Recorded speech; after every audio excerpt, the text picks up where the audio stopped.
Hey, how's it going, everybody? This is Zephyr Chung with Iris Diecast, and today I'd like to review the Chevrolet Caprice 9Z1 in Chicago Police Livery by UT Models. The fourth generation Chevrolet Caprice is one of my favorite cars in the world, and it's also a car that I would very much like to own one day. But being a very old and common car, not too many model manufacturers made these. I believe UT Models is the only model car brand that made this Caprice, and even that it's very old and discontinued model. So I wasn't able to own this car until now. I bought this car for 65,000 Korean won, including shipping, which is around 60 US dollars. It's not a bad price for the model, especially when you consider that these were never officially introduced in South Korea.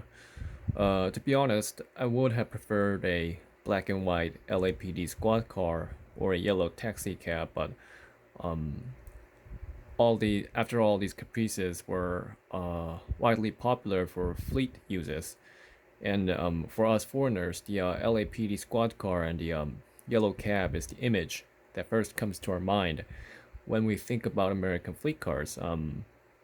But those cars cost upward of $100, and they are very, very hard to get here in Korea. So I just settled for this Chicago police car.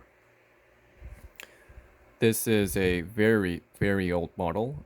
It's older than me. It's probably over like 25 years. Being an old model, it definitely has some quality shortcomings due to the lack of technology that I'll point out further in the video.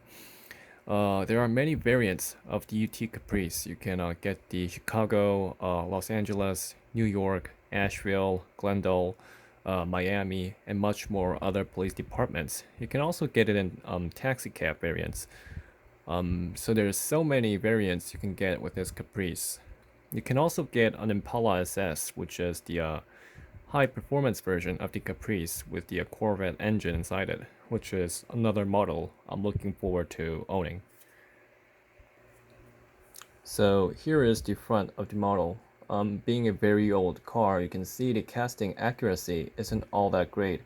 It's not natural looking, and you can see some finishing shortcomings that make it clear that this is a model, not the real car.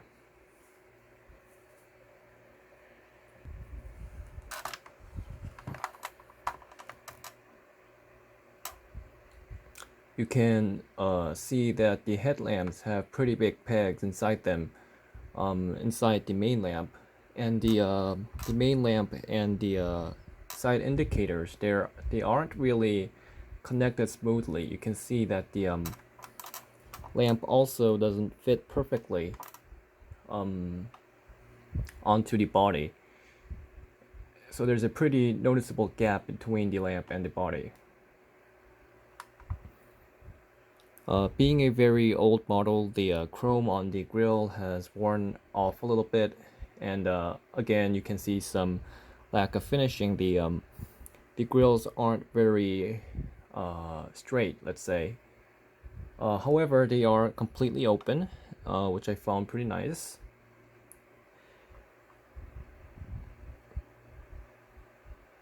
The Chevy logo is pretty weak. Mine is a little bit crooked, but it's pretty well made. The black and chrome lines here are a little bit uneven, and again, you can see that it doesn't fit perfectly into the car. There's some space left over here, and the finishing is not all that great.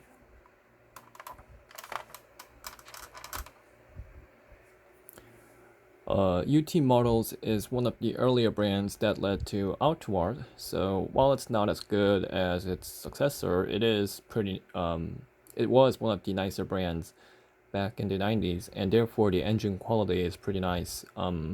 It's not all that fancy like older Mazdos and Baragos, which use wires and metal for their engine. It's entirely made out of plastic, but it's not in a single piece. You can see some depth right here, And the paintwork on the parts, like here and here, is pretty clean and it's well organized. I believe these later Caprice 9C1 had a LT1 V8 engine unit, which is a detuned version of the Corvette's engine. So this car made 260 horsepower, so it was pretty quick in its era, which is probably one of the reasons why this car was so popular for police departments. I mean, well, the Crown Victoria is basically the car that first comes to our mind when we think of US police cars, but before that, these were also very popular. It's a shame they only made these for 6 years, from 1990 to 1996. I believe they stopped making these because of the sales. It was the sales with the Lumina, which was the midsize car, and the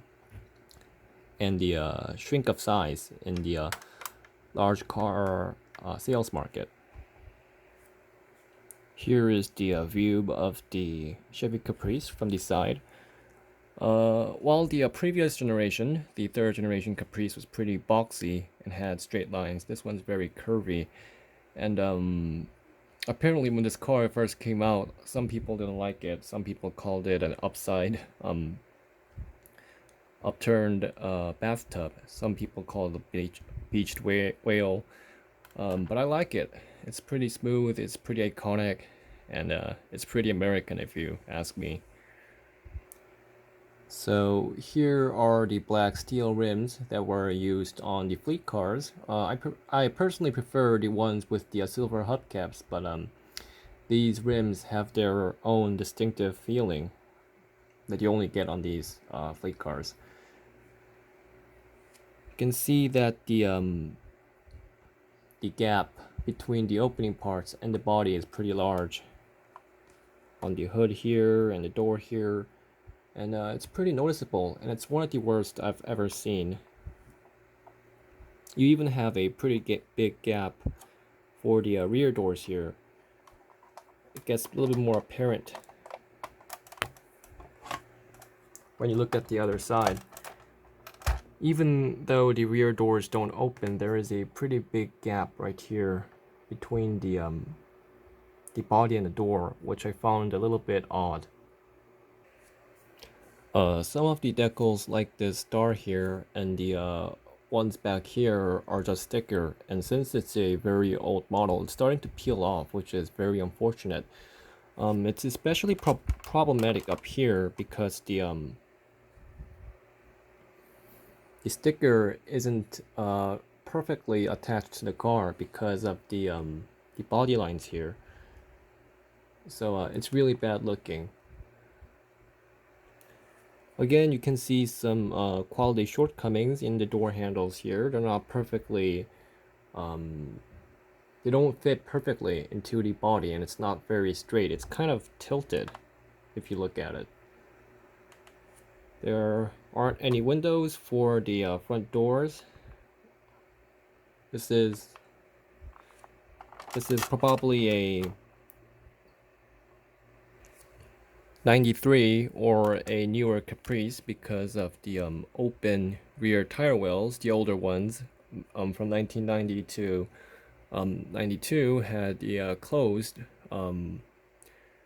rear tire wells. Personally, I prefer the older cars with the closed rear tire wells because it gets a little bit more classic look, and it just goes along a little bit better with the smooth and curvy body style of this car.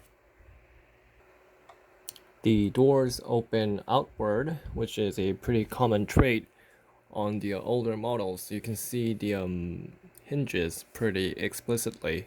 However, it does have a pretty big door opening angle, so you can actually get a look inside the car. Overall, the interior is pretty clean, but it's not very well detailed. I mean, the paintwork on the smaller buttons, like on the door panel here, can't get a good view of it. They aren't smeared. It's pretty clean, but they just painted the wood grain trim in this brown color and hope that people would think that it's wood. there isn't any kind of texture to it that would make it look like um, it's wood.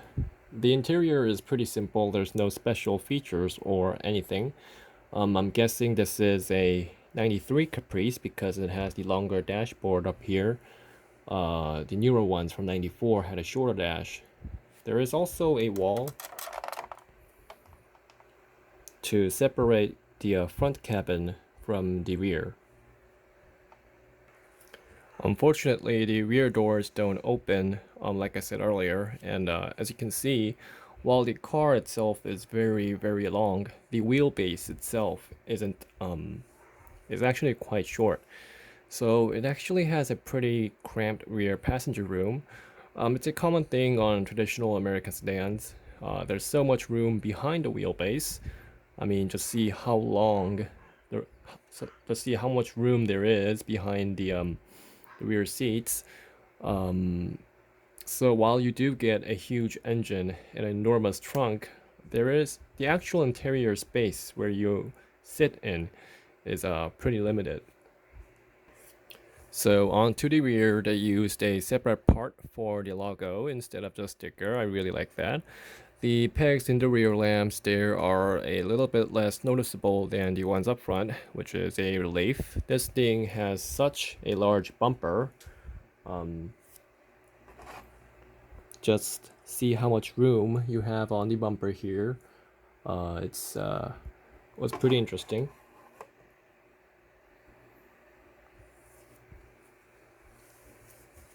So unfortunately, the trunk doesn't open on this car, which I found a bit disappointing considering that this car also doesn't provide opening rear doors. So basically, the only opening parts you have on this car is the hood and the front doors. The antenna on the trunk is pretty weak, so you'll probably need to look out closely if you're thinking of getting one of these.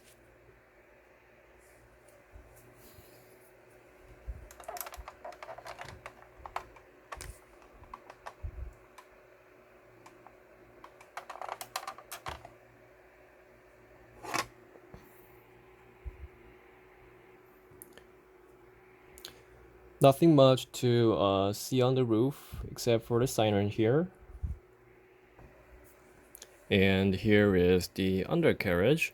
It's moderately detailed. And I'm not sure if it's just me, but the tires look pretty thin compared to the size of the car. So that wraps up my review on the 118 UT Chevrolet Caprice 9C1. The merits of this car is that this is the only 118 fourth generation Chevy Caprice you can get. And the demerits would be the lack of opening parts, poor casting quality due to the model age, poor finishing, and lack of interior detail. Really, this car has so many shortcomings when you look at it closely, but sometimes there are just cars that you buy without considering the model quality, and this was one of them for me. I'm looking forward to also getting the Impala SS 510 concept by the Auto Art as well, because I'm just crazy about these cars. So anyway, thank you guys so much for watching. If you've enjoyed the video, click like and subscribe, and I'll see you guys soon.